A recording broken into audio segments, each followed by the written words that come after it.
You know, as I sit here writing, the one thing screaming outside of my windows are the cicadas. It's 100 degrees in Alabama and the sun is absolutely beaming and it's horrific.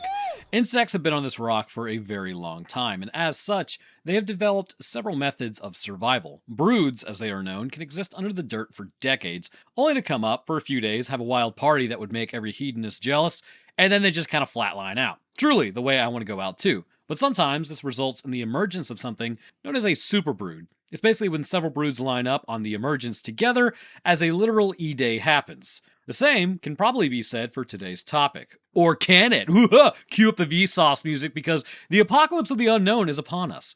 And as the ground shifts and literal emergence holes open up all over Earth, humanity has put on notice that we probably need bigger force multipliers, as one man falls into a hole almost immediately. He has no idea what's going on out there and completely confused. Trying to survive with one woman below who's actually, not so great. And with what's going up on the surface, it's also pretty bad. Of course, is this even possible in the first place given the atmospheric constraints? Well, let's discuss that as well as the biology of these creatures as we cover Scurry. We kick off today's story with everything already going completely to crap. Inside a building, people are running through the hallways as alarms goes off, and something outside has clearly caused a massive amount of damage throughout the city. Also, that one woman who gets straight up eaten, big F's in the chat on her. Before we really get much of information concerning what is happening, one man is taken out as we pull back over the area. As, well, everything's on fire, there's destroyed vehicles, massive craters are opening up everywhere, and everything is just not looking super cash money. A giant crater is what we are currently going into in the middle of the street,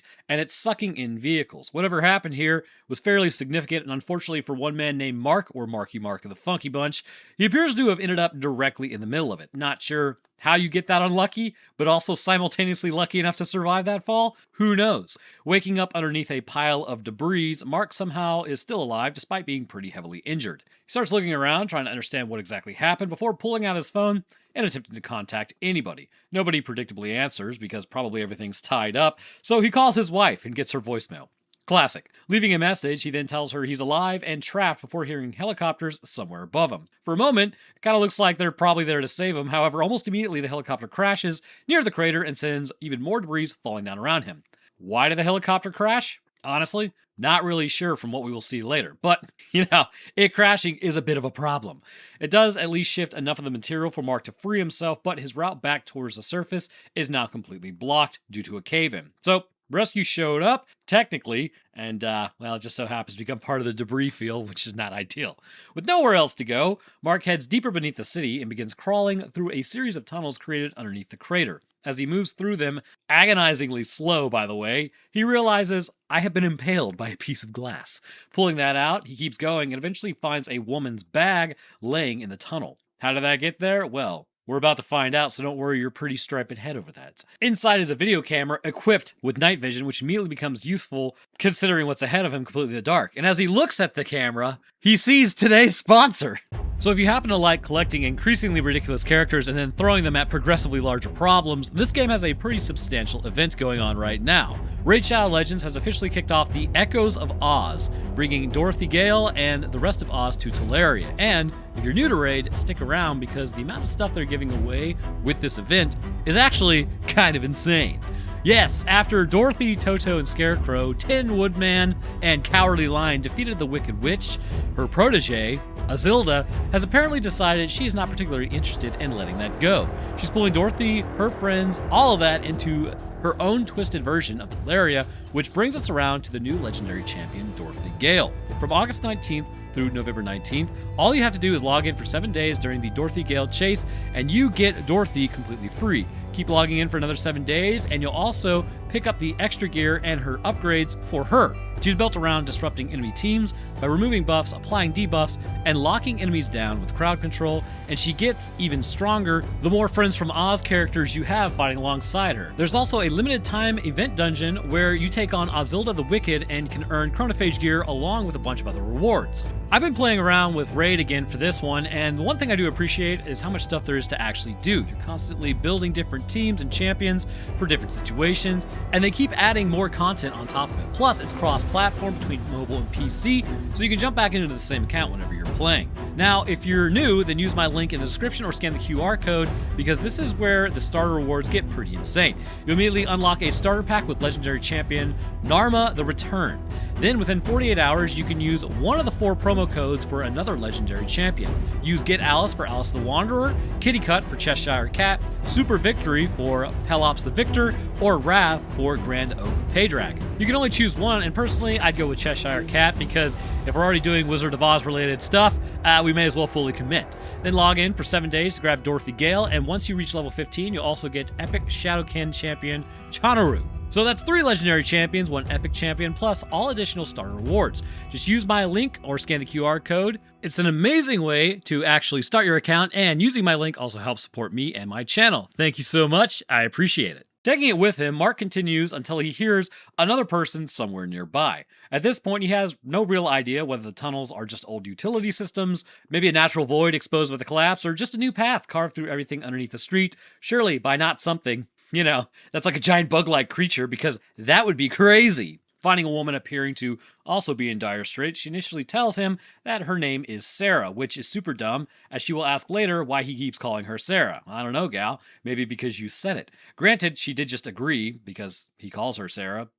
Anyhow, her leg has been seriously messed up. Now, if that injury doesn't get her to the assured infection crawling around that's going to take her out, I don't really know what will, especially what's going to happen later. So, seeming like she's bleeding, which makes sense, Mark then wraps it with his belt, as she's just entirely not happy about any of this. Agreed. She doesn't trust doctors either. Well, it's not so... You know what? You want to do something for real with your life and, basically see what the problem is with healthcare? Go online right now. You know what? Actually, Greg, pull up a picture of doctors versus administration and look at the amount of administrators for hospitals, doctors' offices, whatever, versus the amount of doctors. That is literally why everything's expensive and how expensive it is and why insurance...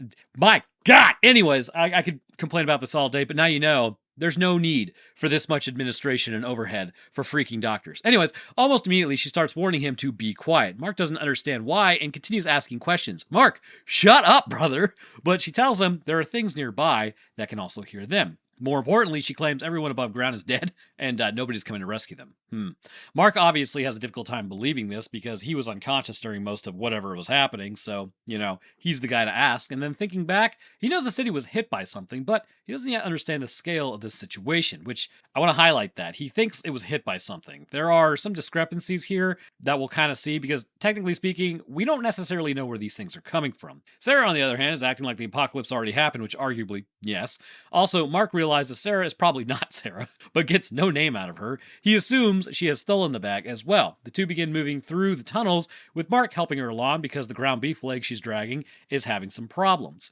It becomes clear fairly quickly, though, that she doesn't trust him. She repeatedly assumes he's going to apparently abandon her and becomes increasingly aggressive about keeping him nearby. Of course, is it because really he's just not to be trusted? Eventually, Mark discovers that Sarah isn't actually her name. Her real name is Kate, but that comes later on. And the bag they found belonged to somebody else. She's also carrying a force multiplier, so whatever disagreement the two are having concerning whether Mark is going to stay with her suddenly becomes way less negotiable. Bro, take that thing from her immediately, because, she's going to pull it out several more times on him. So basically, Mark has gone from being trapped underground alone to being trapped underground with an injured stranger who lied about her name, has a force multiplier, probably stole a bag.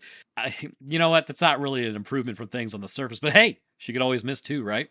So as they continue, they hear something moving through the tunnels. Kate immediately knows what this means and tells Mark to just shut up. Using the camera, he begins searching through the darkness and eventually catches sight of something following them. The creature is large, moves on several limbs, and appears somewhat like an arthropod in overall structuring, or possibly even just big, scary, and pink. Kate has clearly seen these things before, because rather than trying to figure out what it is, she's like, nah, and starts moving away from it, with Mark following closely behind, which arguably I think would be the standard response if you're down in tunnels and something's crawling down there with you. I would not want to be in this situation. Whatever Mark was doubting before concerning if she was telling him the truth begins disappearing all at once, because there's clearly something large enough to flatline them moving in the same tunnels. During their escape, Kate realizes she has lost her medication and insists that they must return for it. It's only 30 feet away. Mark understandably says heading back towards the creature following them is not really a great plan. Absolutely based. But Kate is armed and refuses to continue without it. So that kind of vetoes his argument. Seriously, take that thing away from her. Mark then heads back through the tunnel looking for the medication and eventually encounters one of the creatures. Fortunately, it does appear to have become stuck within that part of the passage, so hey, whatever. Giving him enough time to locate the pills and then return to Kate before it can reach him. The entire event kind of confirms that these things are not just something Kate imagined during the collapse of the tunnels, and possibly because of the pills, there is something down there with them. And it is close enough that Mark can now see exactly what they're trying to escape, and it is bitey. So at this point, Mark finally demands more information concerning what exactly she actually knows. Kate explains that she saw the creatures above ground when everything started happening. She said her sister and her were attempting to escape when one of them attacked the vehicle, took her sister, and then tore off her arm and hurt her leg.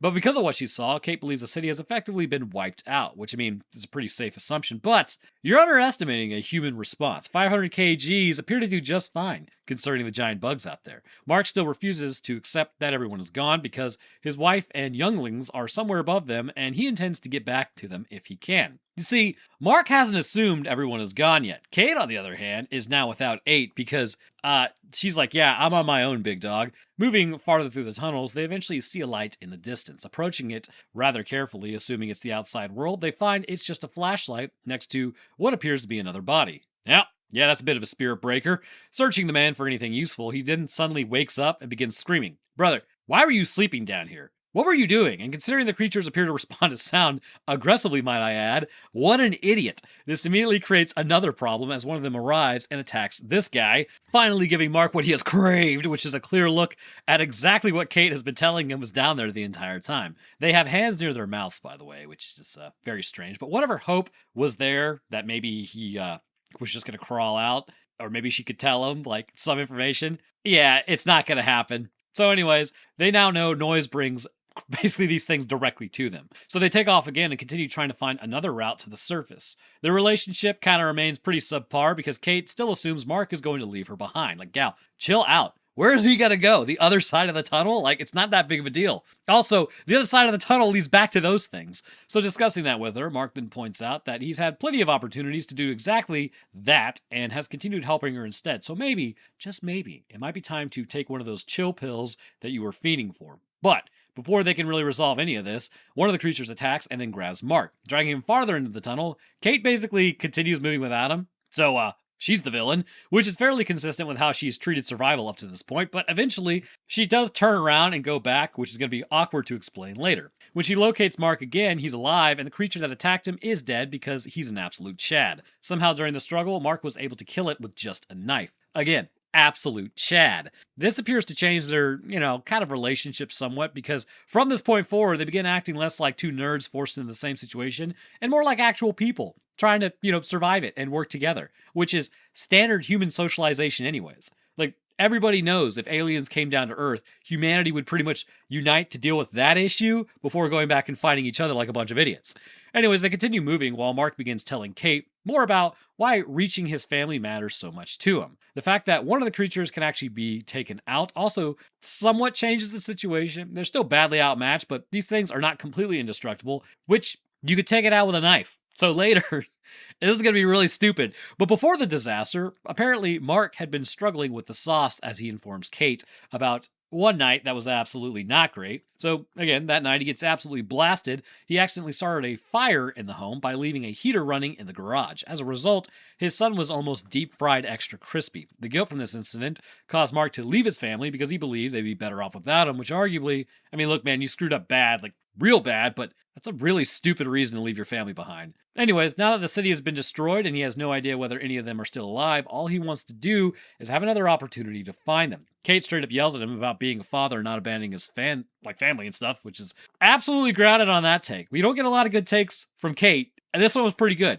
Kate then tells him to continue, and the two move deeper into the tunnel system. But the story explains why Mark is so unwilling to accept that his family is actually bug food at this point. He already walked away from them once, and the possibility that the last thing he ever did was leave them appears to be something that he's like, yeah, maybe not great. And I agree. Maybe go back to your family and stop being a giant nerd. Eventually, they reach a larger chamber when they are finally able to stand up. Unfortunately, the area is filled. Well, not really filled. There's a torso just kind of laying over there. That's not good. Looking above them, they then find access grate leading towards the surface and begin hearing gunfire and voices. Soldiers are operating somewhere above them, and eventually they hear Mark and Kate calling from beneath the grate. For the first time, it actually appears that they may have found some help. Don't get too attached to that idea. After crawling through what feels like an entire foundation of a city, the National Guard up there will definitely save us. I'm here from the government, and I'm also here to help. The soldiers then tell them they are going to get them out of there, but before anything can actually happen, they are attacked by the creatures above ground. Mark and Kate are forced to listen as the entire group is absolutely shredded directly over them. Blood begins pouring down through the opening, absolutely metal, as one of the creatures attempts to get through the grate into the chamber below. And I just want to point out, Mark took out one of these things with a knife. That was an entire group of soldiers up there. Like, nice job, guys. Well, hopefully bloodborne pathogens also don't exist in this universe because, and you have open wounds. So with no rescue really being an option, Mark and Kate are forced to continue moving once again. Also, this stupidity gives them another indicator concerning the surface. It's pretty bad. Whatever's happening up there is still actively happening. That essentially armed soldiers are being overwhelmed. Much like fighting the Terminids, you simply need more bullets per bullet. That's how you deal with these issues. Their route eventually takes them, though, to a flooded section of an underground passage, which, with no obvious way around it, they have to swim through the submerged tunnel to reach the other side. And there is no way neither of them are getting or not getting life-altering infections from this specific part of the map. Her leg is ground beef and his abdomen is Swiss cheese. Both of them are already exhausted and injured at this point, but they do manage to get through almost drowning and continue searching for the exit somehow. There's very little room left for either of them to screw up at this point as well, because we're talking about like 1 health point left. Kate is continuing to lose blood, and Mark has been beaten up repeatedly since waking in the crater. Which, I'm pretty sure at this point, Kate likely has internal bleeding, which I forgot to mention that. It's not just her leg. So after everything they've gone through, they finally begin seeing actual daylight ahead, and surely they're saved. The opening appears to lead directly back to the surface. However, one of the creatures is still nearby. Mark and Kate remain still as it's moving around the entrance before something else catches its attention and draws it away. While the path is kind of clear now, they begin moving towards that opening. The problem is, part of this spot, I guess you could call it, crosses an exposed section of the tunnel below them, and there are a ton of these things down there, more than they've encountered any so far. And up to this point, they've been mostly dealing with just individual creatures in small numbers. Now they can see the underground space is actually full of these things. Try not to attract the attention, they begin slowly moving across. Kate has been bleeding from her legs since Mark first found her, and by this point, the injury, blood loss, and physical exertion have taken a considerable toll on her meat suit. She becomes weaker as they cross until eventually she can just no longer continue. Mark reaches her, but Kate then just flatlines before they can make it to the exit. She literally checked out after the 1 HP mark. Like, I cannot believe this. I mean, I get it can happen, but that was completely sudden. Like, I'm pretty sure you kind of feel yourself going. That's at least what's been said. Some people panic. Some people just talk randomly.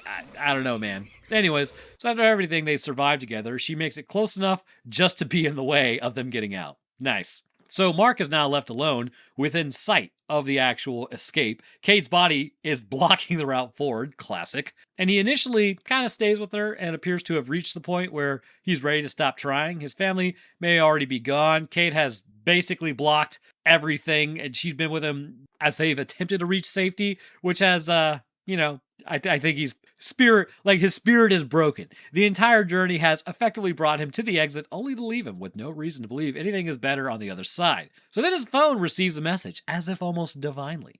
It is from his wife, the one he's divorcing. She's alive, or at least she was alive when the message was sent, along with that confirming that his family may still be somewhat out there above ground and maybe not bug food. She provides him with another important piece of information concerning these creatures. They are coming from beneath the city, and once they reach sunlight, they apparently grow exponentially, which, I don't know, that throws in some conflicting assumptions, but we'll kind of discuss that in the science portion. So this is the first actual confirmation Mark has received that somebody that he actually cares about survived the initial event, and it immediately changes his willingness to keep going, because, you can always keep going. There's actually a, what is it? It's like a saying, not a saying, it's kind of like the human mind at work.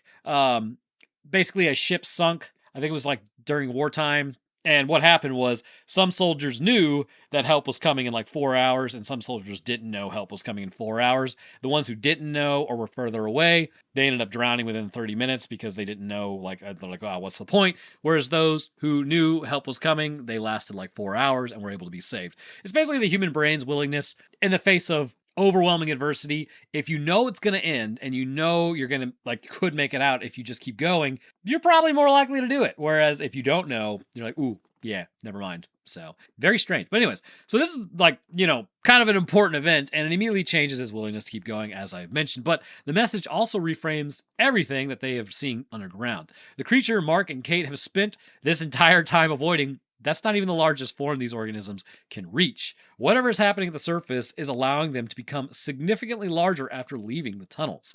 Mark does not know what that means yet, but we're going to find out in a second because he's not actually seen the outside world. Surely it looks totally fine, but given what these smaller versions are already capable of, this is not a good sign. So Kate's body is still blocking the way, so Mark uses his phone to create noise to attract one of the creatures. It then climbs towards the sound. Eventually, it finds Kate and then drags her into the abyss, clearing the path forward. I mean, you do what you gotta do, right?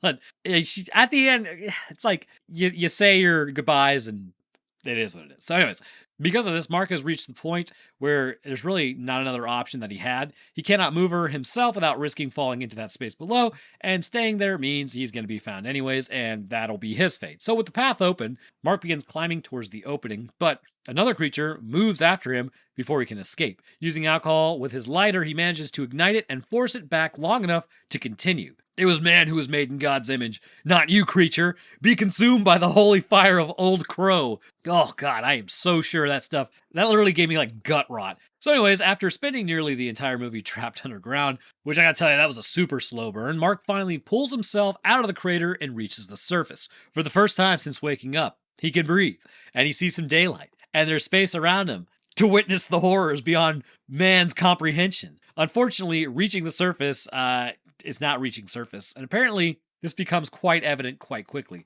Mark looks across the city and sees that almost everything has been destroyed. More importantly, the creatures outside, I'm pretty sure they stole from Cloverfield at this point, and they are significantly larger than the ones encountered underground, which may be a bit of an issue for him given, he actually needs to traverse Clendathu out there. So Mark has successfully escaped the hole. Unfortunately, the hole was probably the safest place to be, but thus concludes Scurry. Hello, welcome to the science portion. I'm gonna explain this, the whole thing actually, because it makes total sense. I'm just not gonna tell you where it actually is, so you have to watch the whole thing or click off because you're just being defiant. I don't know. So essentially what we have here is a massive failure to communicate in some capacity because nobody seems to have any clue why my voice just cracked or what is actually going down here. But I do believe there are several context clues taking place, even while appearing like absolute chaos, that clearly points to what is happening. So first, let's talk about what we do know, then we'll move into the actual biology of these creatures before discussing how they got here in the first place, because clearly that's the more intriguing part, and if I front-loaded that, well, you would click off and be incredibly lame, which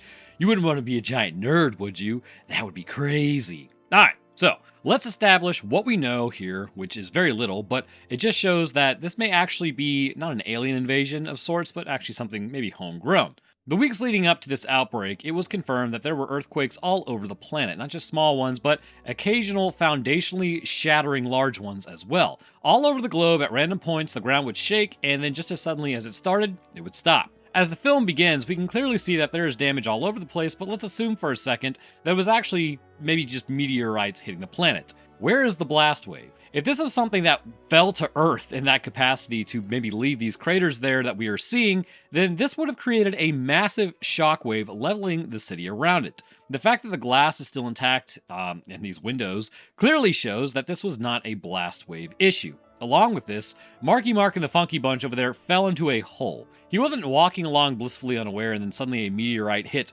right next to him and somehow he survived that and then it just brought him down into this hole with the meteorite completely going missing. This was a collapse. And these collapses have had horrific consequences for this city. which we need to address why everything is on fire for a moment as well. Why is everything on fire? Well, having worked construction back in the day, I can tell you gas lines are buried everywhere. And you know what gas lines hate? Being disrupted. Again, the major thing preceding this entire issue was the fact that earthquakes were quite prevalent on the surface. If these earthquakes broke some of these gas lines, or if the bugs are literally moving around enough under the surface to cause craters to begin opening up, then these gas lines are going to snap in half. And you know what we put next to those gas lines under the ground? That's right. Electrical lines. Once these gas lines burst from ground movement, the electrical lines were probably not far behind them, and as a result, gas would build up within the soil itself, where eventually a spark from electricity would happen, and this would cause the ground to quite literally explode, which, when Mark was in the crater, he can literally hear is happening all around him. This, in turn, would also set these buildings on fire quite easily, showing that everything is looking entirely not cash money and almost like it's an invasion. But really, it's just human infrastructure crumbling. Now, why did that helicopter crash at the beginning? That guy's an idiot. Arguably, there's no reason he should have crashed, or who's ever piloting that thing.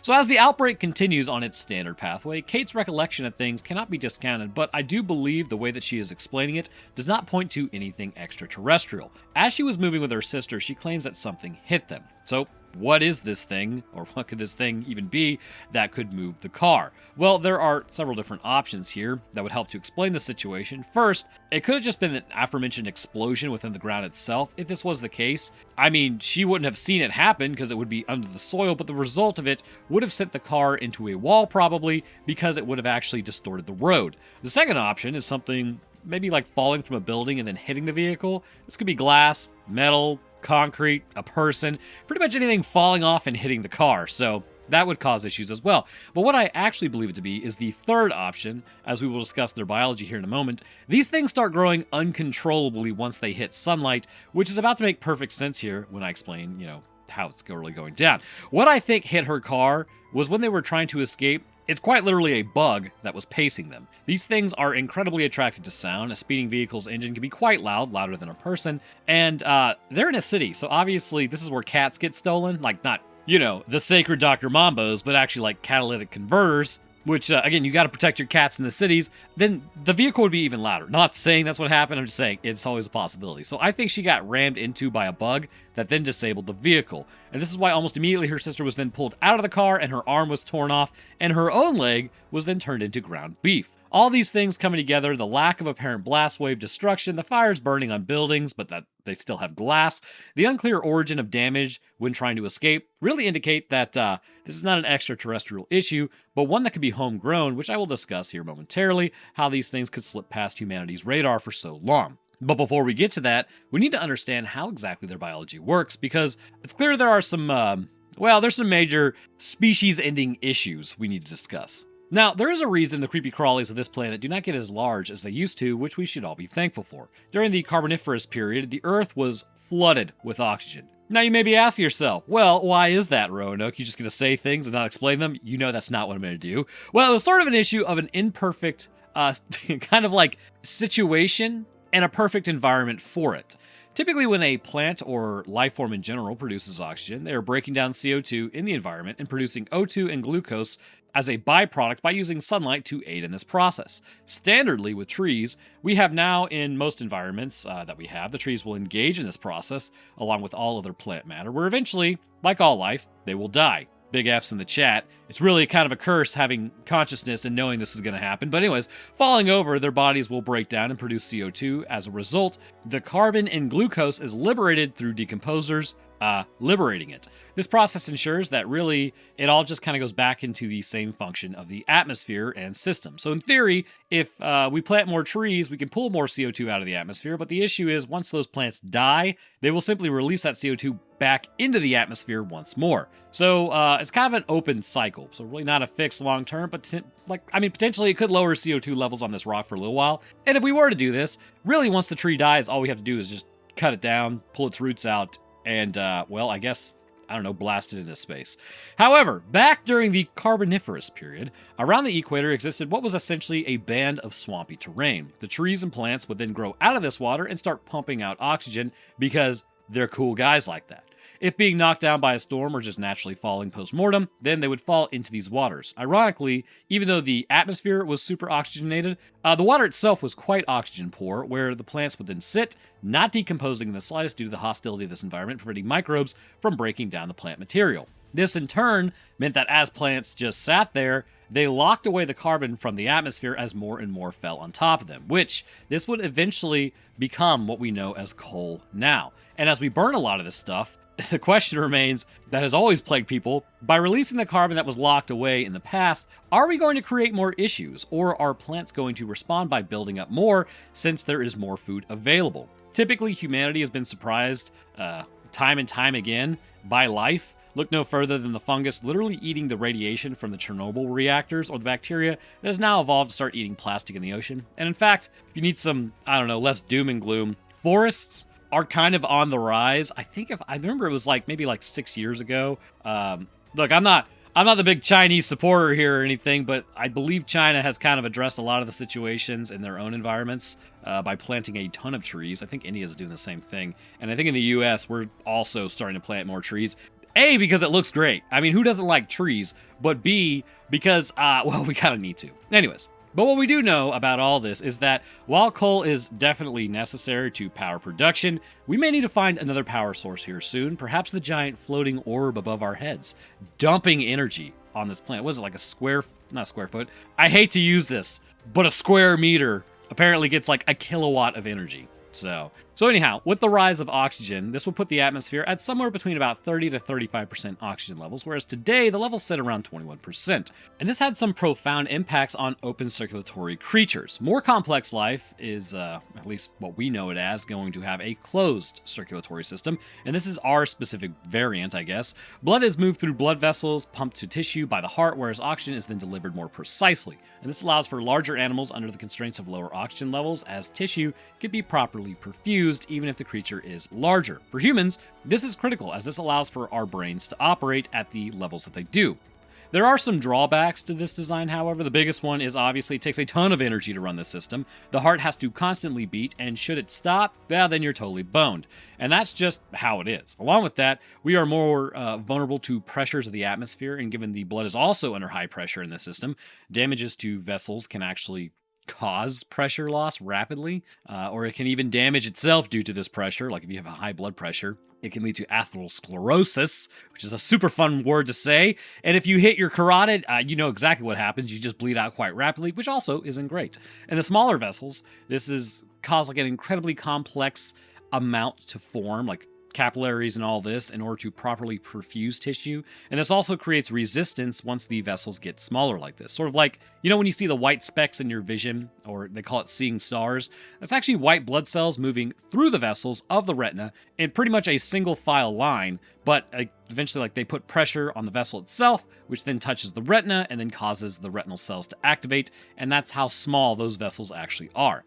The open circulatory system of insects, it's way different. Their bodies contain something known as hemolymph, and this is essentially the yellow stuff that comes out of a bug when you squish it. This contains their oxygen nutrients, essentially their lifeblood, and when they breathe, the hemolymph gets oxygenated, which then is pushed through their bodies by little valves within themselves. However, this system is incredibly inefficient because their entire body is basically just homogenized with this stuff. So as it moves further from the oxygenating source, it rapidly loses oxygen. And in a small body, this is not too much of an issue, but in a large body, the most distal portions would not receive enough oxygen to remain perfused. So when oxygen levels were higher, the result were giant bugs. These bugs in turn were able to reach what is actually monstrous proportions. The centipedes, for instance, were around 6 feet long, or 2-ish meters, which is horrific. Giant spiders, too, and dragonflies. Dragonflies would have been cool, but I think they would have probably screwed with, the Dr. Mambos of the world. But as oxygen levels dipped, the ones that survived were the smaller variants as they continued to shrink. Their bodies had to adapt to the actual size of what the oxygen would allow, and the levels dictated smaller creatures, which, again, we should all be grateful that this is the arrangement that we have now, because I swear every bug I have seen just operates in the most bizarre way. Their motives are completely unknown and they are completely unpredictable. And if they were 6 feet long, that would be really creepy. So then this obviously places some constraints on the bugs of this outbreak, right? If they have an open circulatory system, the first thing that would happen the second that they emerge is they would suffocate within minutes. More so what we see with the ending of the literal Cloverfield monster walking around. That needs to be explained. So this insectoid race clearly would need to have a closed circulatory system to be able to move, and Earth at its current oxygen levels is going to be an issue, meaning this species would need to be almost entirely removed from the constraints of its insect physiology. So then how did this happen? Well, it really just depends on how old this race actually is. It's probably very, very old, but before we get to that, let's take a look at them, as there appears to be a distinct life stage here. Now, it's incredibly hard to actually see these things, but there are a few spots where daylight clearly illuminates them, like when the soldiers are blood-rained, the creature then comes crawling down to try to reach Mark and Kate next, and as it does this, we can see they actually have 6 limbs, which will put them in line with what are known as true insects. This means that likely, in the past, when insects were much larger, they were in fact the true insects of the time. They have an incredibly thick carapace with 3 sets of limbs coming out of their thorax. They also appear to have giant pincers in front of their mouths. If I had to be completely clear on what they look like here, they look like ants to me. Each limb has 3 joints in which they move, but the main thing I want to point out, I believe that this is like the subadult variant. The smaller ones are clearly not full grown by what we will see later, which we will need to discuss that aspect as well. One of the main things brought up is how when they reach sunlight, they start to grow exponentially. And I think this is kind of like yes and no on this one. The question we have to ask is the sunlight actually causing this, or is it something else? So let's form a timeline here, because that's going to be rather important. The insects likely began as all insects begin, in the egg and brood stage. And this is what I believe is actually taking place prior to the earthquakes. This is just the arrangement that naturally exists. Long ago, the brood was placed under the ground and has awakened. Why exactly? Well, we'll get there. As the eggs lie dormant, eventually they hatch, and this is what kicks off the earthquake stage. The amount of insects all moving under the ground starts to trigger seismographs all over the planet, as fault lines respond in kind to the massive amount of movement due to the burrowing of these creatures. So pressure is released, which then causes earthquakes. As they begin to burrow upward, they will still continue to mature. However, remember that this area of the planet is, understandably more scarcely populated with nutrition. So while the interior of the planet is going to be hot, much like a cave system, eventually you're going to reach an area where the temperature is quite cool, and there's not a lot of things to eat. So this would be metabolically, they need to restrain themselves from growing out of control at this stage. Not to mention, this is likely by design of their own biology. We see how big these things can get at the end, so if this creature were to grow like this under the ground, it likely wouldn't be able to move. Instead, this stage is critical to not only their escape, but their entire survival as a species. So this stage, known as the juvenile stage, is when these creatures appear most like ants or beetles. They will move around within the tunnels seeking out nutrition, basically animals that are down there, and in this case, humans who may have fallen in, suffer not the insectoid menace. Once getting enough nutrition, they will then exit out of the tunnel, where they will now enter the next stage. And it should be known that at this stage, however, most of the insects in the tunnels will emerge simultaneously. Some, I guess frontrunners you could call them, will begin to become absolutely massive, while others are still kind of growing quite large, and this brood emergence is apocalyptic for society. Once emerging, they will begin their attack on anything out there next. Rather than just subsisting on whatever they can find in the tunnels, larger game on the surface is now made available to them. However, things start to kind of go different from just nutrition acquisition. When emerging into the sunlight, it's important to remember their endocrinology demands that they stay smaller while underground. Otherwise, they won't survive their growth. They'll literally get stuck. When emerging into the sunlight, much like humans seeing blue light and then waking up, their hormones begin to kick off. The second trigger of sunlight now reaches their photoreceptors in their eyes and terminal development into adulthood. Their bodies become flooded with hormones, inducing growth, which then makes them absolutely ravenous for food on the surface, helping us to understand their aggression. They are starving and then heading towards reproduction. Feeding aggressively, this provides the energy for prolonged mitosis, and given that insects are ectotherms, the sun would then heat up their bodies as well, allowing for growth to continue unimpeded. Once reaching a certain size of internal pressure, they then abandon their juvenile exoskeleton as they continue to grow, molt, grow, molt, grow, molt, grow, molt, and they just keep doing that until they reach massive proportions. The huge surface forms, seen like later on,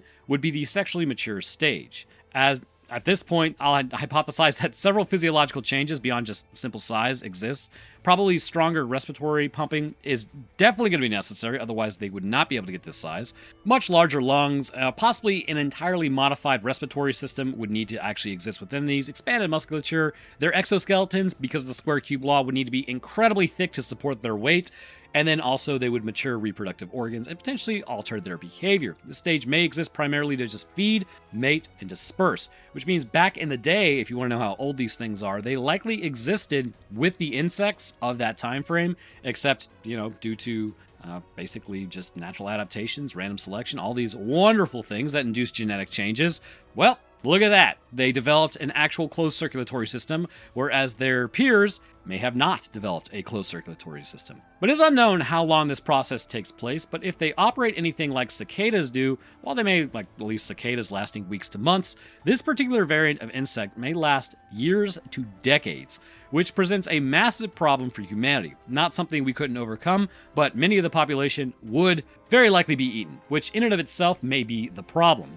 Like, I seriously don't think that this is the first time this has happened. If it has happened in the past, the limiting factor was likely the amount of animals that were on the surface. I mean, we know that they were probably harder to find and less plentiful unless you came across, like, a bunch of deer or something. Humanity, on the other hand, is everywhere. And there are quite a few of us. This may lead to a population explosion of these insects with prolonged exposure events actually happening and them getting to ridiculous proportions. However, all parties have to end at some point. After potentially decades have passed, this rapid growth of insects would take its toll. A rapidly grown body would have issues if the square cube law is anything to go off of, and this would be incredibly difficult for these creatures to move or even properly just dissipate heat. Plus, once reaching a certain size, starvation is almost all but assured, as nothing could feed an animal that large, and with human numbers decreasing, these things are totally screwed. The largest would reproduce with varying waves later on, coming through, but likely not as big as the initial wave. This indicates they have indeterminate growth, and the only reason this one is as large as it is at the end, because it ate a ton of humans. Likely they are not even supposed to be this large, as they are limited by their food resources naturally, but human population numbers are not natural. There are a lot of us. So as time passes, the ones that reproduce would head back underground in order to lay the next brood, where they would eventually die off down there as well, leaving the surface ravaged and an extinction event that borders on the asteroid hit. Of course, this isn't likely how it always goes down. So now we get to why this may have happened in the first place. Well, given this is an underground brood, we have really not run across it, and it literally causes earthquakes, which means they are probably way down there, deep in the ground, perhaps even on that continent-like thing that gets talked about that's sitting on the mantle. This could actually just be the brood. The question that's on everyone's mind is, what causes this? Well, if we look into our own history, we don't see evidence of these creatures, and assumedly, it's the same thing in this universe. However, hilariously, we wouldn't see evidence anyways, but what we do see is an explanation for their sizes that is left over. They are simply built for another time. What I believe is happening is this, as this brood emerges after a significant amount of time, that means we are dealing with a geologic timescale, not a biological timescale. What do I mean? Well, have you ever seen that TV show Life After People? Well, about 100,000 years from now, if everybody went missing, everything that we built is gone, and there's almost no evidence for humanity apart from just probably the plastic layer because we're goated. So if we were to look back, we maybe would find possibly a buildup of fossils, maybe in an area, or possibly some species went missing around this time frame, but realistically, we wouldn't find too much evidence of anything. That's if these animals didn't eat the bones either, because if they eat the bones, then, well, we're not going to find fossils really either. But the insects, which we know were giant back in the day, would also, those are hard to find as well concerning their carapace if they're exposed to the atmosphere. So here's how I think it went down. The planet orbits the sun in cycles known as eccentricity. When it does this, it will actually pull on the planet in different ways because of gravitational forces. In doing so, I believe that this is a signal for the brood to emerge because it is more eccentric rather than circular. And the reason is, this will put the planet closer to the sun in this more eccentric orbit rather than a circular one, meaning more solar energy. But again, as it approaches the sun and it kind of shoots around it a little quicker, that is going to pull on the planet more heavily. And this cycle actually happens every 400,000 years. So every 400,000 years, these creatures come back up from the ground and just wreck face. In the past, the populations were smaller of available biomass. Humanity wouldn't even be around in our most current form, and as a result, these creatures would have remained smaller than what they appear in Scurry.